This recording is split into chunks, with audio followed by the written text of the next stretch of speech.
Oh, hey! Why are you attempting to body shame my svelte friend? You clearly don't know your dad-bodied ancestors.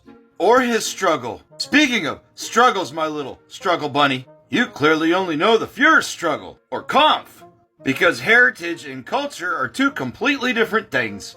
Though the Fuhrer tried to combine the two and trick everybody. He believed in returning back to the old ways, what was called the Volk, or Volk.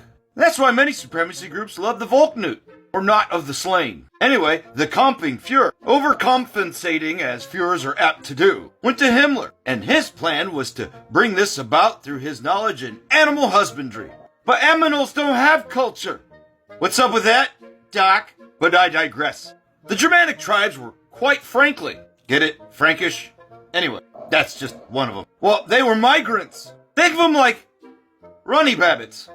When they put down roots in Scandinavian countries. Even then, should they meet the Sami standards. Speaking of Sami, please stop encroaching on their land with your green colonialism, please. You're invading their reindeer lands. And if it wasn't for their reindeer, we might quite literally have lost World War II.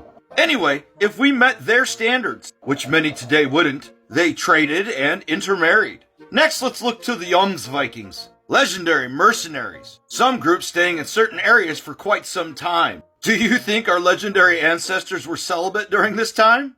Let's also look to raiding. Should prisoners be taken? They were forced into labor, slavery, but they were given a chance at their freedom, and should they choose, well, they married in too.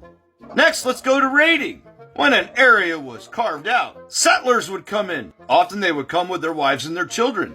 Do you think that their children bred only? Do you think we are inbred? Even the Norse pantheon needed the Jotun, or else they would have all been inbred. Nah, we were a bunch of migratory runny babbits, connected by a bond of community, faith, and culture. Because we have ancestral tribes from the Scandinavian countries all the way to the northern tip of Africa.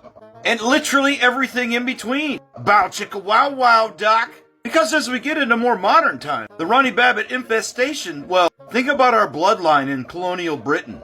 Our blood was there. Our ancestors. Take into consideration America. Our blood is there too. It has no control who we come in contact with on our many saga, or adventures, or couch surfing, whatever it is you do. You're 20. What the fuck do you know? Anyway, I thought I'd come by and say, hi, fellow migrant. Aren't we all? Life isn't as simple as animal husbandry. Culture can be cuisine, or music, poetry, or dance. Traditions. Traditions, much like our saga, well, they're orally handed down by our ancestors. Should we choose to walk that path? Some of us might be divergent. Some of us might convert to a different faith because of marriage. The heart wants what it wants. Wow wow, Doc. And by divergent, I mean following the whimsical nuances of a World War II madman who only saw his people as animals to be husbandried, who convinced his cult that they were from Atlantis. So you're not a rabbit. You're a fucking fish. So your beef isn't with my buddy. It's with Poseidon or whoever. Hey, do Atlanteans need to wait 30 minutes after eating before they, go swimming? You're making your ancestors ashamed. But hey, at least people that got this whole bit are laughing at you. You're a migrant. Up with it, you fucking turnip. Ah, cha cha cha cha cha.